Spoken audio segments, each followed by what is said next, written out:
Good morning. We are doing Bhagavad Gita chapter 2 and we had completed till verse 50. I will give you a small recap of what we did yesterday. We discussed two terms. One is equanimity of mind and the equipoise of mind. Both these terms are more or less similar. Equanimity of mind has to be maintained at all given points in time. Your mind can go hither and thither, but you have to bring it back to the equanimity state. So bringing it back maintains the equipoise. You have to retain that. And when you retain that, you will not be performing actions which are going to get culminated into karma. Now, this is a little difficult to understand. So we have to go through the entire portions of why this happens. So now we are going to proceed further. Alright? So we are doing chapter 2 of the Bhagavad Gita, verse 51 onwards. For wise men possessing equipoised mind, renouncing the fruit of action, and freed from the shackles of birth, attain the blissful supreme state. So wise men. The wise men are the sages and the saints. Those who have got enlightened in this life can also be considered as a wise man. But who is a wise man in reality?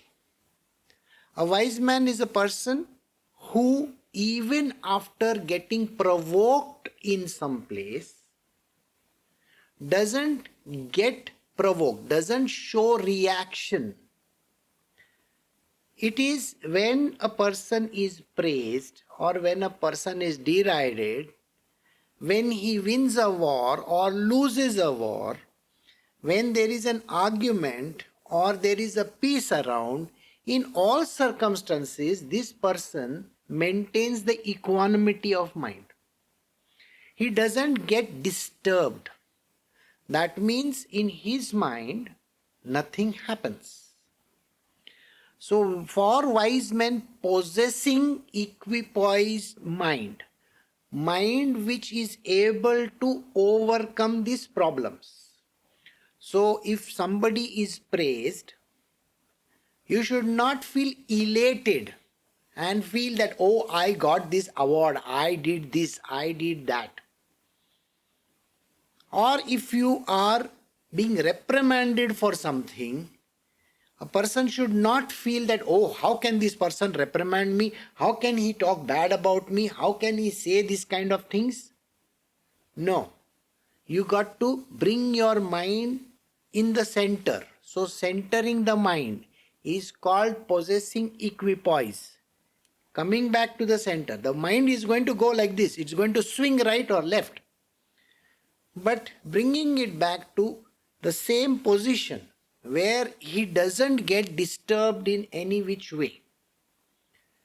That state is possessing equipoise. So wise men possessing equipoise, renouncing the fruit of action. Please remember one thing, action has to be performed at all given points in time. Person should never be actionless. Action has to be performed. Your body, your entire senses and everything that you are, which is in the physical form, has to react to that particular thing. If you do not react, let us say, in circumstances, a person doesn't react. Who is a person who doesn't react? Do you know that? Somebody who has lost his mind. Somebody who is not up there. We say, no, a person is not up there. Somebody who is senseless being. There are people in this world who may just sit over there doing nothing. Their mind is not pricked by any of these things because the mind has been numbed. So there is a difference I will have to explain to you. You see, when a person says, I have reached the state of equanimity of mind, or I have reached the state of happiness or tranquility, we will do a chapter where Shri Krishna says you can attain this by drugs also. And taking liquor and whatever. A person can numb the mind also. But that is tamasic. It is tamasic in nature. Having a mind and then having equipoise is the right thing. So did you get the point? You should use your mind. But it should not be disturbed. Then only you are wise. If you are numbing your mind by taking drugs or going in a state of intoxication, no, that is not allowed. There you are not going to reach any nirvana. Okay? Otherwise people think that, okay, I have taken nice hallucinogenic drugs, I have that ayahuasca from South America, and yes, a beautiful journey. Journey? That is not a journey. You are not reaching any enlightenment state. Okay? You can see some nice stuff in your mind, no doubt about it. So this difference you should bear in mind. So never be under this, delusion that I can attain it through some stuff. No. Here you have to use your mind, and the mind need not be disturbed. Why has God given you the mind? For a certain purpose, isn't it? And the purpose has to be served. But overcoming the mind is very, very important. So that is what he says. Equipoised mind, renouncing the fruit of action. Whatever that comes out of that action. You got to perform the action, remember. And whatever is the resultant. It can be anything. For young students, it is about passing their examination or coming out with good ranks. That is what the young students are talking about. Maybe a youngster, that is a youth, may say, oh, I got into this college. I am able to do this. Some kind of an activity. Maybe he is doing pole vault. Maybe he is doing an F1. He is driving a F1. Doesn't matter. He may get a good result. Or for still older people, they may get a good job. They may land a very nice job. They may land very good salaries. And they can have whatever they feel like. They may buy a very fancy car. But that gives them that happiness, isn't it? Everybody feels elated. Shri Krishna tells Arjuna over here, this is the thing you should not be. Don't feel elated. Don't get disturbed by this thought that I did it. I got it. I am capable. So what is it that he is trying to say? Don't keep on saying this I all the time. This I has to be removed. Otherwise ego comes into the picture. If ego comes into the picture, you are attributing everything to that stupid body of yours. I did it. With that, little 10 cents brain that, or maybe 2 cents of brain that you have, you seem to have achieved some great stuff in this world. No, nothing like it. You are attaining it because of the karmic debt that has to be paid. Some people become billionaires, at 26 and 28. Doesn't mean that they are some great sheikhs. Because at that age, everybody tries. Such times I have to give an example that everybody is trying out there. It's not just you. You are fortunate enough because of the karmic debt that is there is getting paid, and that is why you attain this objective. So Shri Krishna says, don't get elated by it. Don't get disturbed by what happens. So even if the worst happens, don't get disturbed by it. So renounce the fruit of action. Do not get carried away by the fruit of your action. You may pass or you may fail. By passing, don't feel very nice about it. And by failing, don't feel miserable about it. Just let it be. and freed from the shackles of birth. The person gets freed from the shackles of birth. This is the only thing which you need to understand. Yoga, as per Shri Krishna, is the equanimity of mind. You have to attain the equanimity of mind. And it cannot be obtained in any other way. Union with God is through this path of equanimity of mind. And then you will attain the blissful supreme state. What is the blissful supreme state? Moksha or liberation, self-realization. All this will be there within you. And this is what he has said. So now let us move to verse 52. So we are doing Bhagavad Gita chapter 2 verse 52. When your mind will have fully crossed the mire of delusion, you will then grow indifferent to the enjoyments of this world and the next that have been heard of, as well as those that are yet to be heard of. Okay? So, Sri Krishna is saying, when your mind has crossed this mire of delusions, anything that happens to you, whether it is success or failure, it is Maya's creation. It is not your creation. So don't take credit for anything happening in your life. Maya is giving you all these things. It is delusory. How is it delusory? I will give you a small understanding. Suppose you have attained very good ranks in your examination.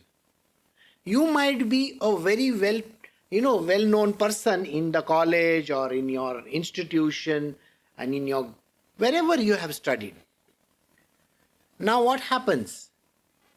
You have got the first rank or you have won XYZ prize in that institution, and everybody has, the whole class, everybody has praised you. But when you come out in the world, your degree is as good as toilet paper. Now you may say, how do you say that? Well, what is it that you are going to do at the end of the day? So if you have earned a fantastic degree, can you compete with the likes of Elon Musk or Bill Gates or Warren Buffets of this world? Can you compete with Ambanis? I'm not talking about the current Ambani, the old Ambani, the Birlas. Okay?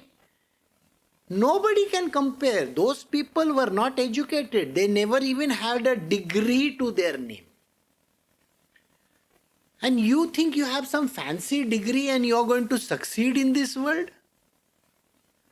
Nobody cares for that degree.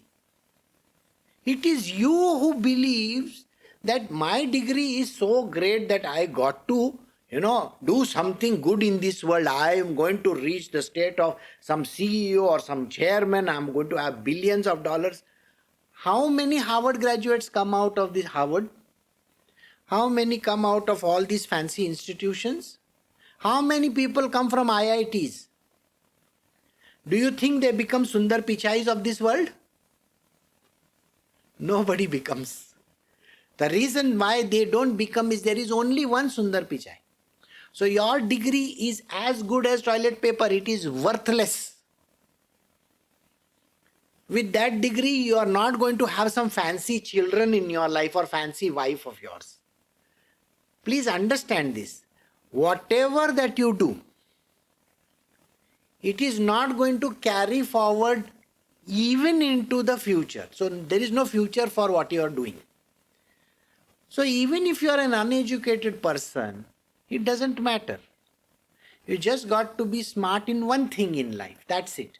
Whatever you are programmed to do in this world, just be smart in that. So, if you are a farmer, be smart in farming. Got it? Whatever degree that you have is not going to be of any use. People think that education and all these things are going to take them places. Nowhere is it going to take you.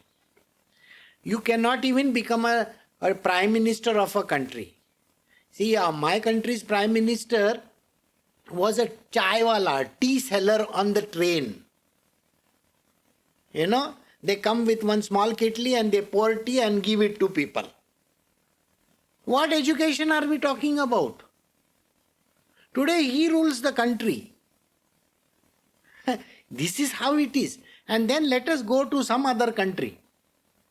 So let us take Canada for instance. Now Canada, Australia or England or some such place. Now even England for that matter. You may wonder, is it the degree that got King Charles the position? No. He might be uneducated or whatever, doesn't matter. He is the heir to that throne. Period. He was born because of his karmic debts. Similarly, the person who is currently ruling Canada, he has got it into it because his father and his forefathers must have been doing the same thing. You remember George Bush? I am sure you will remember all these people. They got it because their forefathers are into the same business as ruling a country. That is why children from the army, those who have joined the army, their fathers and their forefathers were in army.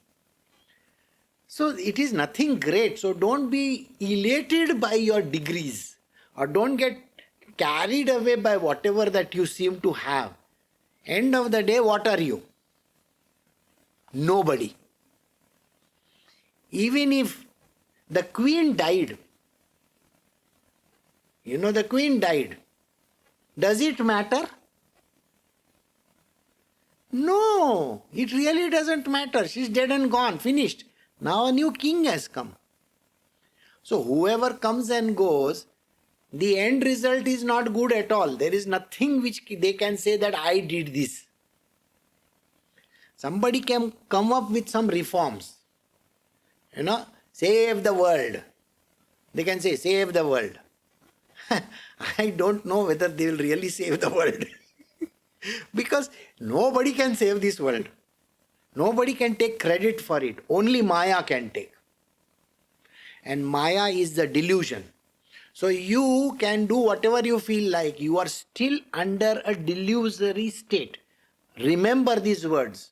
So don't get carried away by what you do. You are never the doer. Maya can put you in the king's seat also. And she can make you the pauper also. She can make you, with one, you will be singing songs, at the roadside also. You don't know that. Maya is capable of doing anything that she feels like. That is why it is a delusion. So don't get carried away by results. Results are nothing great. So you will grow indifferent. He says, once you understand this, that this whole world is a delusion, then you have to become indifferent to the enjoyments of this world. Whatever enjoyment that you get, see today, my favorite fruit is called lychee. Okay? Now I don't know whether you all know lychee or no. So I get it. It goes in here and goes out there. See, just a momentary thing. And we feel, I enjoyed it. There's nothing like enjoyment. Please remember this. Okay? What is the enjoyment? I was a sales manager of a soft drink company. I would knock off more than a crate of soft drinks in a day. A crate is a big amount, okay? So I will pick it up from the production line, which is absolutely the most beautiful thing, like it is fresh, and drink it and throw it away. That's it. So where did it go? So there was no pleasure anywhere. So you just have to do it. You have to do it. So don't get elated by the enjoyments of this world. And then he says the next. The next that have been heard of as well as those that are yet to be heard of. This is the important thing which we should understand. Now, I will tell you something. If there is someone who is saying that you do good in this world, please remember, just go over my words. If you do good in this world, you are going to go to heaven. If you do bad in this world, you are going to go to hell. Who has told you this? Again, this is a wrong statement. Doing good doesn't take you to heaven. Doing bad doesn't take you to heaven. Are you disturbed by doing good and doing bad? Yes, you feel elated when you do good, and when you do bad, you feel very, very guilty. Here is the crux of it. If you are having those feelings, then you are going to go. Otherwise not. So here the understanding should be, if you are disturbed by whatever you do, your mind is getting swayed, I am doing something wrong, I am doing something wrong, I am doing something wrong, and yet you do the wrong, then you are bound to go there. But if you are just doing an action which may be killing somebody, like Arjuna has been told to kill somebody, he is not going to go to hell. Did you see the difference there? Because you should not think about it. You are just doing the job which God has given you to do. It doesn't mean that we should go out and kill people. Okay, please don't misuse my words over here. I am just saying that Arjuna is told by Shri Krishna that go ahead, take your bow and arrow and shoot. And even if they die or you die, it should not matter. So any action that is done, if the mind comes into the picture, converts itself into a karmic debt. But if you perform actions without using your mind, having an equanimity of mind, then it doesn't convert itself into a karmic debt. This is called not the swaying of mind. You see, you are not swaying the mind in any which way. You are steady, one-pointed, and you are doing your action. This karma is called nishkam karma. Nishkam karma means a karma which doesn't have any fruitive action. Did you get it? A karma which does not have fruitive action is called nishkam karma. And this is what Shri Krishna is driving at. Okay? So, if you have heard about this futuristic thing from someone, that you are going to get the heavens or you are going to get the hell, don't go by it. That is what he says. Never go by whatever anybody is telling you. You have to do what is called equanimity of mind. You have to have equipoised mind, and then don't bother about the actions that happen, come about, because you are no way connected with those actions, and what happens over there is called an indifference to the action. So we will go to the next verse. We are doing chapter 2, Bhagavad Gita, verse 53. When your intellect, confused by hearing conflicting statements, will rest steady and undistracted in meditation on God, you will then attain yoga, everlasting union with God. Now this statement has literally like maybe a very big significance. When your intellect is confused by hearing conflicting statements, the biggest conflicting statement over here which Krishna himself has made is meditation. Did you realize that he brought in a subject called meditation? Now, when that subject is brought in, it brings in a lot of confusion. What is the confusion that brings along? People think meditation means sitting in some posture at one place and doing mudras, different kinds of mudras, maybe uttering some magical words and then doing some kind of an activity. So there are a couple of things that they do. One is sitting in one place. Two is a posture, the way where you are comfortable. Number three is they are doing some kind of a mudra. Mudra means you must have seen people are touching their fingers or doing whatever. Fourth is the breathing exercise, pranayama. Fifth is saying some kind of a word which is called mantra. So either they are doing mantra yoga or something like that. Then next is meditation. So they go in a meditative state. Next is yoga. So they can be doing yogic activity which is Hatha yoga, not this yoga, Hatha yoga. Hatha yoga means basically performing actions using their bodies. So all these things can happen. He is talking none of these things. What is he saying over here is equanimity of mind. Please remember these words. So don't get carried away by anybody who says that you can attain realization by doing any of these activities. Suppose I am doing a particular activity like saying a magical mantra. My mantra is Om.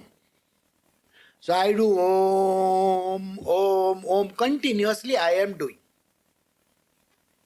Do you know what the mantra does? It overtakes your mind. It makes your mind numb. When your mind is numb, is it going to react to anything? No. Because you are only going to be non-reactive whereas world is concerned. So when your mind is overcome, what happens? You have attained the state of equanimity of mind because mind doesn't come. But suppose while doing Om, somebody comes and throws a bucket of dirty water on top of your head. Then what happens? Then you get out of that state and you start giving him 4-letter words. Right? Is it that what happens? So you are going to get upset because of that. So this is not what it is. People do yoga. Okay? After they finish the yogic activity, they do what is called as, lying a dead posture. You have to sleep in a particular posture where you are literally like a dead human being. And then you get up and then you do, I have just got out of this meditation and stuff. Oh, really? And after that you take your phone and you look into it. Did I get any messages? Did I get any phone calls? You put on your ringer. Really? So all that you did for the last 1 hour or 2 hours is literally gone down the drain. Because that is anxiety. You are anxious. Somebody would have called me when I was in this state. Okay, I will give you one example. Whereas when people sit in front of me, a very funny thing happens. When they sit in front of me, now they put their phone mostly on silent. This I am talking about disciples who have got certain grace. I am not talking about everybody. So what happens is, the whole day, not a single call will come, not a single message will also come. So even if they open their phone at the end of the day thinking that I must have lost so many phone calls or I must have missed somebody, nothing like that has happened. And this has not happened once. This has happened many times. Nobody is going to disturb you.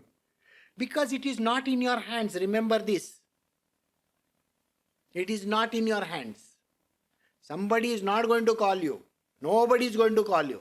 Nothing is going to happen. The world will be frozen. It will be frozen. It will be just there. It only happens when your devotion is the highest. Otherwise, it doesn't happen. Otherwise, you will have to keep on looking at your phone every 5 minutes. What 5 minutes are you looking at the phone for? The world is not going to come to an end. Remember, it is Maya which is working.